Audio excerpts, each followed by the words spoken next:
ദേവാലയത്തിന്റെ പരിസരം മുഖരിതമാകുമ്പോ ആ കോലാഹലങ്ങളിൽ നിന്ന്, ആഹ്ലാദത്തിന്റെ ഭേരി മുഴുങ്ങുന്നതിനിടയിൽ നിന്ന് റസൂലുള്ളാഹി സ്വല്ലല്ലാഹു അലൈഹി വസല്ലമ ഒരു വശത്തു കൂടെ നടന്നു പോകുകയാണ്.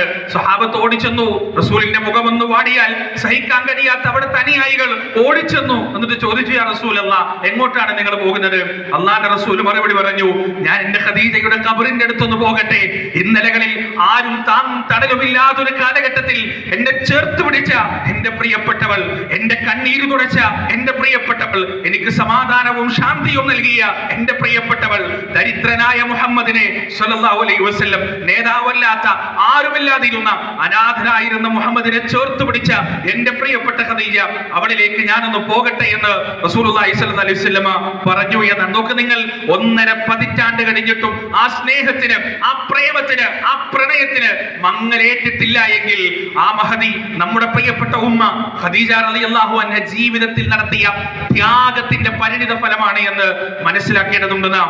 ഇവിടെ അഫീറും ലുബനയും വിവാഹിതരാകുമ്പോ ലുബനക്ക് എന്തെങ്കിലും മാനസിക പ്രയാസം ഉണ്ടായാൽ അവൾ വരേണ്ടത് അഫീറിന്റെ അടുത്തേക്കാണ്.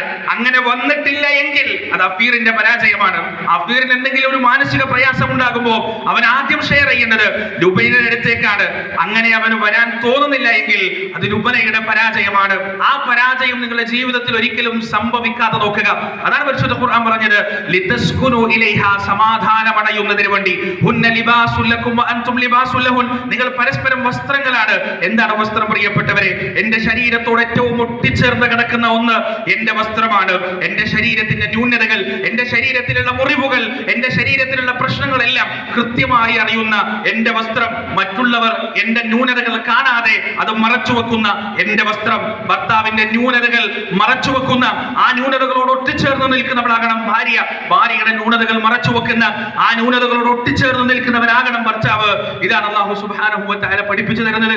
വജഅല ബൈനകും മവദ്ദതൻ വറഹ്മ, 2 വികാരങ്ങൾ നിങ്ങൾക്കിടയിൽ ഉണ്ടാകും. ആദ്യമായി വിവാഹിതരാകുന്ന ഓരോരുത്തരും മനസ്സിലാക്കണം, ഇന്ന് വിവാഹിതരാകുന്ന അമീറും ലുബനയും ഇനി സമീപകാലത്ത് വിവാഹിതരാകാൻ പോകുന്ന യുവതി യുവാക്കളെല്ലാം മനസ്സിലാക്കേണ്ടത് 2 വൈകാരികതകളാണ് നിങ്ങൾ മുന്നോട്ട് നയിക്കുക. ഒന്നാമത്തത് മവദ്ദത്താണ്, അല്ലാഹു ഉണ്ടാക്കുന്ന നിങ്ങളുടെ മനസ്സിൽ, നിങ്ങളുടെ ഹൃദയത്തിൽ പടച്ചറപ്പുണ്ടാക്കുന്ന പ്രേമം, പ്രണയം, മവദ്ദത്ത് എന്ന് പറയുന്നത് അത് അത്ഭുതകരമായ ഒന്നാണ്. പുതുതായി വിവാഹം കഴിഞ്ഞ ഭാര്യയും ഭർത്താവും കൈകൾ കോർത്തു പിടിക്കുമ്പോൾ അവരുടെ തലച്ചോറിൽ ഓക്സിറ്റോസിൻ എന്ന് പറയുന്ന ഹോർമോണിന്റെ ഉൽപാദനം ഉണ്ടാകുമെന്ന് സയൻസ് നമുക്ക് പറഞ്ഞിരുന്നു. ഈ ഓക്സിറ്റോസിൻ ആണ് യഥാർത്ഥത്തിൽ ലവ് ഹോർമോൺ. ഒരു ആയുസ് മുഴുവൻ ഒരുമിച്ച് ചേർന്ന് നിൽക്കാൻ അവരെ പ്രാപ്തരാക്കുന്ന ലവ് ഹോർമോൺ ആണ് യഥാർത്ഥത്തിൽ ഓക്സിറ്റോസിൻ.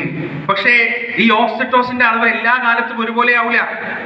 5 മാസം കഴിയുമ്പോൾ, 6 മാസം കഴിയുമ്പോൾ, അല്ലെങ്കിൽ 1 കൊല്ലം കഴിയുമ്പോൾ, 2 കൊല്ലം കഴിയുമ്പോൾ ഓക്സിറ്റോസിന്റെ അളവ് കുറയും. അപ്പൊ എക്സൈറ്റ്മെന്റ് കുറയും. വിവാഹം കഴിഞ്ഞ ആദ്യ നാളിൽ ഉണ്ടായിരുന്ന എക്സൈറ്റ്മെന്റ് ഒരു 2 കൊല്ലം കഴിഞ്ഞാൽ ഉണ്ടാകണമെന്നില്ല. അവിടെ ആ സമയമാകുമ്പോഴേക്ക് നിങ്ങളുടെ മനസ്സിൽ വേറൊരു വികാരം ഉറച്ചിരിക്കണം. അതേതാണ്? അർ-റഹ്മ, കാരുണ്യം. വജഅല ബൈനകും മവദ്ദതൻ വറഹ്മ, കാരുണ്യം. ആ കാരുണ്യം എന്താണെന്നറിയോ? അല്ലാഹുവിന്റെ റസൂൽ സല്ലല്ലാഹു അലൈഹി വസല്ലമ ഈ ലോകത്ത് നിന്ന് വിട പറയാൻ പോകുമ്പോൾ അല്ലാഹുവിന്റെ റസൂൽ തലവെച്ച് കിടന്നത് നമ്മുടെ പ്രിയപ്പെട്ട ഉമ്മ ആയിഷ റളിയല്ലാഹു അൻഹയുടെ മടിയിലാണ്. ആ പ്രവാചകന്റെ കണ്ണുകളുടെ അനക്കങ്ങളിലൂടെ ആയിഷ റളിയല്ലാഹു അൻഹ പ്രവാചകന്റെ ആവശ്യം മനസ്സിലാക്കി. ആയിഷ റളിയല്ലാഹു അൻഹയുടെ സഹോദരൻ ആ മുറിയിലേക്ക് കടന്നു വന്നപ്പോ ഒരറാക്കും കൊണ്ടാണ് വന്നത്. ആ അറാക്കിലേക്ക് പ്രവാചകൻ നോക്കിയതിലൂടെ പ്രവാചകന്റെ മൂളലിന്റെയും നോട്ടത്തിന്റെയും മനക്കത്തിന്റെയും മാന്യത്തിന്റെയും അർത്ഥം മനസ്സിലാക്കി നമ്മുടെ പ്രിയപ്പെട്ട ഉമ്മ ആയിഷ റളിയല്ലാഹു അൻഹ. അത്രത്തോളം ആ മനസ്സിനെ ഒപ്പിയെടുത്തു, ആ ഹൃദയത്തെ ഒപ്പിയെടുത്തു. ആ ഹൃദയത്തിന്റെ വികാരങ്ങളെ, ആ മനസ്സിന്റെ വികാരങ്ങളെ, ആ മനസ്സിന്റെ ആഗ്രഹങ്ങളെ ഒപ്പിയെടുക്കാൻ നമ്മുടെ പ്രിയപ്പെട്ട ഉമ്മക്ക് സാധിച്ചു എന്നതാണ്. അല്ലാഹുവിന്റെ റസൂലിനും സാധിച്ചു. തിരിച്ചും അതുപോലെ ആയിഷ റളിയല്ലാഹു അൻഹയുടെ വൈകാരികതകൾ മനസ്സിലാക്കാൻ, വേദനകളെ മനസ്സിലാക്കാൻ, ആഗ്രഹങ്ങളെ മനസ്സിലാക്കാൻ അത് റഹ്മത്തിലൂടെ മാത്രമേ സാധിക്കുള്ളൂ. പരസ്പരം കാരുണ്യം ഉണ്ടാകണം. ഒരാളുടെ കണ്ണ് നിറയുമ്പോൾ മറ്റേയാളുടെ കണ്ണും നിറയണം. ഒരാൾക്ക് വേദനിക്കുമ്പോൾ മറ്റേയാൾക്കും ആ വേദന അനുഭവപ്പെടണം.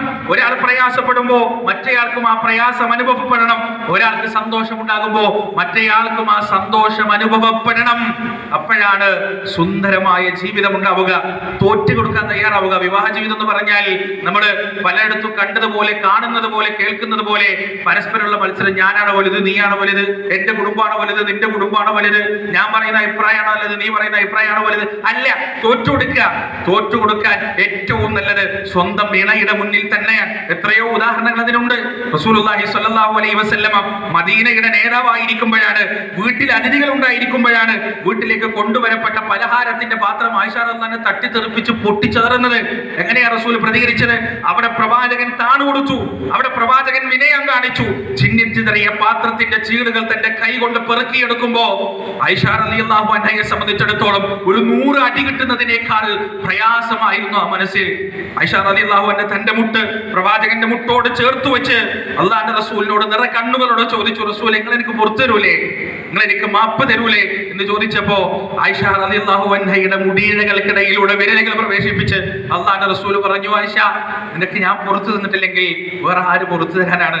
എത്ര സുന്ദരമായ ജീവിതം പ്രിയപ്പെട്ടവരെ! പരസ്പരം താണുകൊടുക്കാനും പരസ്പരം തോറ്റുകൊടുക്കാനും തയ്യാറാകുന്ന ജീവിതം. അങ്ങനെ ഒരു ജീവിതമാകട്ടെ, മാത്സര്യ ബുദ്ധിയില്ലാത്ത, ഈഗോ ക്ലാഷ് ഇല്ലാത്ത, അമിതമായ കോംപ്ലക്സുകൾ ഇല്ലാത്ത, സുന്ദരമായ സമാധാനത്തിന്റെ, വിട്ടുവീഴ്ചയുടെ, ശാന്തിയുടെ, സ്നേഹത്തിന്റെ, ചേർത്തുപിടിക്കലിന്റെ നല്ലൊരു ജീവിതം ഹഫീറിനും ലുബ്നക്കും അല്ലാഹു സുബ്ഹാനഹു വ തആല നൽകട്ടെ എന്ന് ആത്മാർത്ഥമായി പ്രാർത്ഥിക്കുകയാണ്. ഈ വിവാഹ കർമ്മം കഴിഞ്ഞാൽ നിങ്ങളിൽ ഓരോരുത്തരും പ്രിയപ്പെട്ടവരെ ഹൃദയത്തിൽ തൊട്ടുകൊണ്ട് ബാറകല്ലാഹു ലക് വബാറക അലൈക് വജമഅ ബൈനകുമാ ഫീ ഖൈർ, അല്ലാഹുവിന്റെ അനുഗ്രഹത്തിന് വേണ്ടിയും അവന്റെ ഖൈറിന് വേണ്ടിയുമുള്ള പ്രാർത്ഥനയാണ്. ആ പ്രാർത്ഥന ആത്മാർത്ഥമായി നിർവഹിക്കുക. അല്ലാഹു സുബ്ഹാനഹു വ തആല നമ്മുടെ ഈ ഒത്തുചേരലും ഈ വിവാഹത്തിന്റെ കർമ്മവും ഈ ഇണകളെയും എല്ലാം അവൻ ഏറ്റവും നല്ല രീതിയിൽ അനുഗ്രഹിക്കുകയും വിജയിപ്പിക്കുകയും ആശീർവദിക്കുകയും ചെയ്യുമാറാകട്ടെ. വആഖിറു ദഅവാനാ അൽഹംദുലില്ലാഹി റബ്ബിൽ ആലമീൻ. വസ്സലാമു അലൈക്കും വറഹ്മത്തുള്ളാഹി.